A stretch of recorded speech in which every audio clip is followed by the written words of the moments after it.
Friends, welcome to your own YouTube channel together with Abhi, जहां हम अभी साथ में पाइथन पढ़ रहे हैं।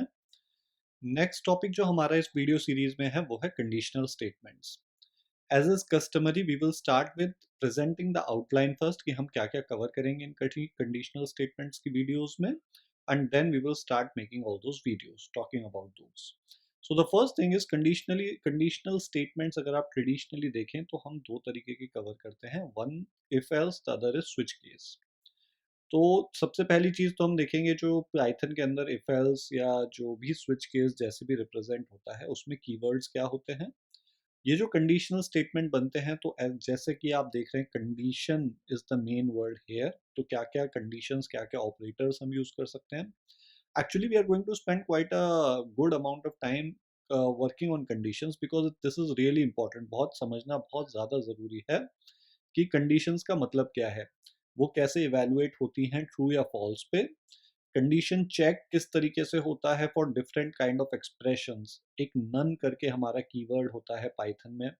एम्प्टी स्ट्रिंग है तो वो किस चीज़ में इवेलुएट होते हैं, true false, empty list, dictionary. Zero जो है, जो डिफ़ॉल्ट हमारे वैल्यूज़ होती हैं किसी भी इंटीजर वगैरह की, उनमें क्या किस किस तरीके से कंडीशन इवेलुएट होती है। हम कंपाउंड कंडीशंस के बारे में भी पढ़ेंगे कि जब आपकी कंडीशंस कंपाउंड होती हैं, it Spence more than one line, तो उस तरीके से हम कैसे रिप्रेजेंटेशन करते हैं और उसका क्या मतलब होता है। उसके बाद हम डीलिमिटर को कवर करेंगे। अब जैसे डीलिमिटर मैंने पहले भी कुछ एग्जांपल्स आपने देखे होंगे, जब हम इफ एल्स को प्रेजेंट करते हैं तो हम इंडेंटेशन का ध्यान रखते हैं, कुछ डिलिमिटर्स का ध्यान रखते हैं, सेमी कॉलन, कोलन। तो उन सब के बारे में बात करेंगे, नेस्टेड इफ एल्स के बारे में। और फिर जो पाइथन में जिस तरीके से स्विच केस प्रेजेंट होता है डिक्शनरी को यूज करके, उसके बारे में हम बात करेंगे। और आखिरी में हम चर्चा करेंगे one line expression of ills if else. एक ही लाइन में अगर आपको इफ एल्स को दिखाना है, जिसको हम टर्नरी ऑपरेशन कहते हैं, वो किस तरीके से आप कर सकते हैं। So all in all this is something that we are going to cover. So पहला वीडियो जो रहेगा हमारा कीवर्ड्स, नेस्टेड ब्लॉक्स, डिलिमिटर्स के बारे में, video 2 conditions and operators, and video 3 में हम switch case and ternary expressions को कवर करेंगे। So let's get started. इस पहले वीडियो में हम चलते हैं पाइचार्म की तरफ एंड वी विल सी कि हम किस तरीके से क्या ऑपरेशंस कर सकते हैं। तो जैसा कि मैंने बताया, सबसे पहली चीज़ हम बात करेंगे कीवर्ड्स की। तो कीवर्ड्स अभी आपने पहले भी देखे होंगे, मैं आपको दिखाता रहा हूँ। सबसे पहले जो कीवर्ड होता है वो होता है इफ। ओके, जिस तरीके का इसका कंस्ट्रक्ट है पहले वो देख लेते हैं। इफ लिखने के बाद आप कुछ कंडीशन चेक करेंगे। अगर आप कुछ कह रहे हैं इफ मतलब अगर, अगर ये हो तो आप ये करो, अगर ये हो तो ये करो। तो इफ का मतलब है अगर, और उसके बाद आपको कोई कंडीशन देनी है। तो आपकी कंडीशन क्या होगी? इफ लेट्स से अगर मैं इसको पहले कुछ असाइनमेंट कर देता हूँ इसके अंदर, लेट्स से कि मैंने एक वेरिएबल है a इक्वल टू 1 का रखा है। तो I am saying if a equal to 1, अगर a इक्वल टू 1, अगर a की वैल्यू 1 के बराबर है तो क्या करो। तो अब आप देखिए, इफ के बाद कीवर्ड जो इफ है उसके बाद मैंने कंडीशन लगाई, उस कंडीशन को रोकने के लिए, डीलिमिट करने के लिए कि अब आपकी कंडीशन खत्म हो गई। मुझे कंप्यूटर को बताना पड़ेगा कि इस पॉइंट पे जाके आपकी कंडीशन खत्म होती है। अब इसके बाद जो है वो है, अगर ये होता है तो आपको क्या करना है। तो एक्शन क्या लेना है आपको, वो चीज डिलिमिटर एंड होने के बाद। अब आप देखिए, जैसे ही मैंने यहाँ पे डिलिमिटर के बाद जैसे ही एंटर दबाता हूँ तो ये एक अपने आप ही एक स्पेस छोड़ने के बाद कर्सर आ जाता है। इस स्पेस का बहुत ज्यादा इंपॉर्टेंस होता है पाइथन के अंदर, क्योंकि पाइथन मैंने बताया इंग्लिश जैसी लैंग्वेज है। इसके अंदर हम बहुत ज़्यादा ऑपरेटर्स, ऑपरेशंस, एक्सप्रेशंस को यूज़ करना सही नहीं समझते। हम सोचते हैं कि अगर स्पेस से दिखाया जा सकता है तो स्पेस से। तो स्पेस का मतलब है इंडेंटेशन। ओके, आपने इतनी जगह छोड़ने के बाद ही नेक्स्ट स्टेटमेंट लिखेंगे। तो लेट्स से कि मैंने प्रिंट लिख दिया दिस इज वन, ओके, या वन करके जो भी है। ओके, अब इसके बाद आप देखिए, मैं कोई डिलिमिटर लगा नहीं रहा हूँ। ठीक है, मैं मेरे को इसको बताने की ज़रूरत नहीं है कि अब आपका एक्सप्रेशन खत्म हो गया। ओके, आप जैसे ही नेक्स्ट लाइन में चाहेंगे print something else, next line, तो इसको समझ में आता जा रहा है। एक तो आप देखिए, नोटिस कीजिएगा कि जिस तरीके से काम करता है ना पाइथन, वो सबसे पहले पहली लाइन पढ़ेगा, फिर दूसरी लाइन पढ़ेगा, उसके बाद अगर ये कंडीशन सेटिस्फाई होती है, अगर ये कंडीशन सेटिस्फाई होती है, तो ये एक अपने आप में ब्लॉक बन गया। ठीक है, ब्लॉक कैसे बना? जितना भी इस स्पेस को, जो भी इस स्पेस के आगे, इतने ही स्पेस के आगे है, तो ये अपने आप में एक ब्लॉक हो गया। ओके, अगर मान लीजिए मैं इसके अंदर एक दूसरी कंडीशन लिख देता हूँ, if you know a equal equal to 2, ठीक है, या फिर b equal equal to 2। Okay, और यहाँ पे मैंने एक बी स्टेटमेंट भी दे दिया, बी इक्वल टू 2।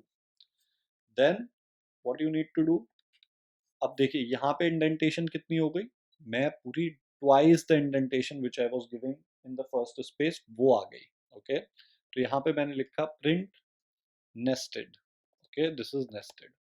तो अब आप देखिए वर्क किस तरीके से करेगा। सबसे पहले जाएगा वो a इक्वल टू 1 पे, उसके बाद वो चेक कर रहा है कि क्या ये कंडीशन ट्रू है या फॉल्स है। तो a true equal equal to 1 अगर ट्रू है तो इस ब्लॉक के अंदर जाएगा, इस पूरे ब्लॉक के अंदर चला जाएगा। ठीक है, तो क्यों ये ब्लॉक? क्योंकि ये सब एक ही लेवल पे है, इंडेंटेशन जो है वो सब सेम है। ओके, वन टैब इंडेंटेशन यहाँ पे दिख रहा है। उसके बाद जब वो इस लाइन पे आएगा, ओके, इस लाइन पे इसने चेक किया क्या बी 2 के बराबर है, अगर होता है, ओके, सबसे पहले तो I think you don't need this also, हालांकि आप लगाएंगे तो भी कुछ इशू नहीं होना, but it is going to work. Okay, अब यहीं पे मान लीजिए मैं बी इक्वल टू 3 कर देता, तो क्या वो अंदर जाएगा? वो इस वाले ब्लॉक के अंदर नहीं गया। ओके, क्यों? क्योंकि so what I mean to say, this is the part, okay, मैं आपको एक बार दिखाना चाहूंगा। ये जो है जितना भी इस लेवल पे आता है, ओके, इस एक्सप्रेशन तक, वो एक ब्लॉक हो गया। ठीक है, वो एक ब्लॉक हो गया, क्यों?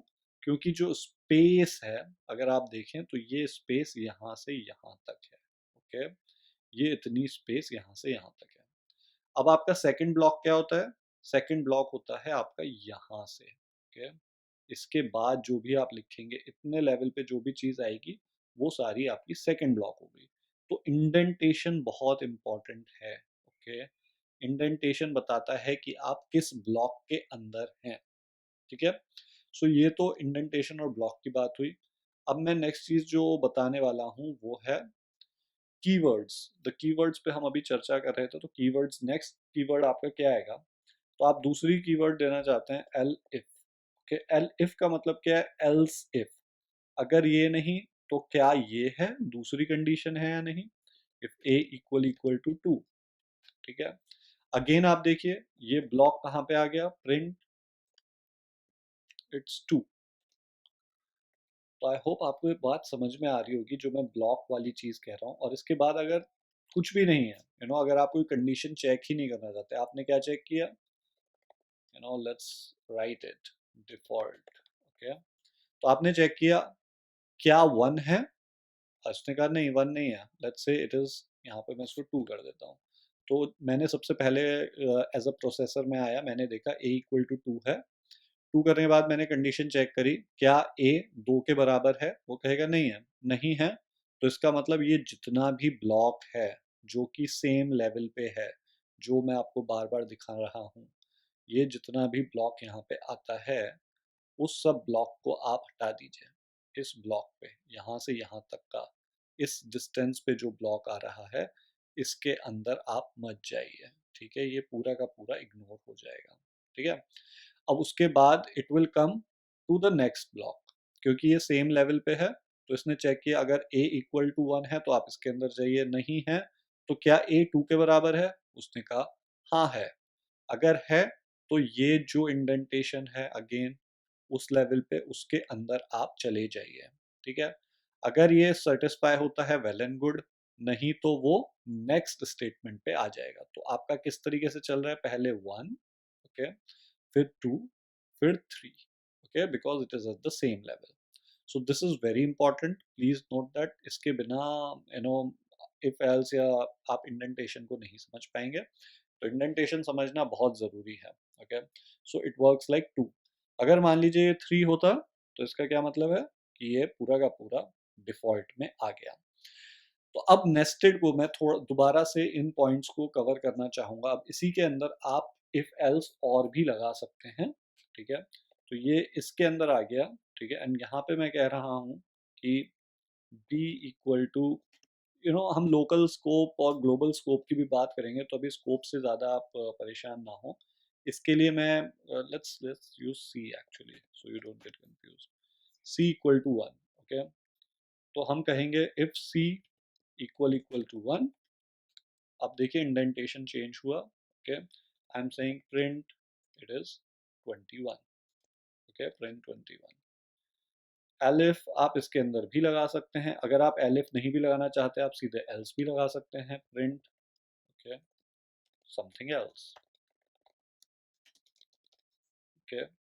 ज़रूरी नहीं है आप एल्स लगा ही लगाएं, ज़रूरी नहीं है आप इफ़ एल्स एलिफ लगाएं ही लगाएं। अगर आप चाहते हैं केवल इफ़ यूज़ करना है, आप यूज़ कर सकते हैं। एलिफ यूज़ करना है, आप यूज़ कर सकते हैं। एल्स यूज़ करना है, सिंगुलर एल्स आप यूज़ कर नहीं सकते, सिंगुलर एलिफ यूज़ नहीं कर सकते। अगर इफ़ प्रेजेंट है, इफ़ तो प्रेजेंट होना ही होना है। आप एलिफ डायरेक्टली यूज़ करें, ऐसा नहीं हो सकता। एल्स डायरेक्टली यूज़ करें, ये ऐसा नहीं हो सकता। तो इफ़ तो आपको यूज़ करना ही करना है। पर इफ़ यूज़ करने के बाद ये ज़रूरी मैंडेटरी नहीं है कि आपको एलिफ या एल्स यूज़ करना ही है, ओके? आप चाहें तो केवल इफ़ के यूज़ करके भी रह सकते हैं। So let's see what happens here. तो अभी ये 3 के अंदर है, मैं इसको 2 कर देता हूँ। तो आप यहाँ पे देख सकते हैं कि पहले उसने क्या किया। Let's let's just walk through it. सबसे पहले आया यहाँ पे a equal to 2, if a equal to 1 this condition doesn't satisfy, ठीक है? ये कंडीशन सेटिस्फाई नहीं हुई, तो ये पूरा का पूरा इग्नोर हो गया। Then the control came to line number 8, जहाँ पे उसने सेकंड चीज चेक करी, दिस सेटिस्फाइज, ये सेटिस्फाई कर गया, तो उसने प्रिंट किया 2। उसके बाद उसने c को वैल्यू देखी 1। अब इसके बाद वो कहाँ जाएगा कंट्रोल, आपका ये कंट्रोल नंबर 2 चल रहा है, ओके? तो इस कंट्रोल में वो जाएगा c इक्वल टू 1। क्या ये सेटिस्फाई होता है या नहीं? हाँ, सेटिस्फाई होता है, इसलिए उसने प्रिंट 21 किया। तो इसके बाद वो एल्स में नहीं गया क्योंकि यहाँ पे कंडीशन सेटिस्फाई हो गई, तो ये चीज़ खत्म हो गई। इसके बाद कंट्रोल वापस कहाँ जाएगा? अब यहाँ पे उसको एल्स में जाए देखने तो जरूर जाएगा, पर क्योंकि उसने देखा कि एल्स स्टेटमेंट है, तो वो सीधे इसको इग्नोर करके बाहर आ गया, okay? So this is how it worked, which is quite important to understand.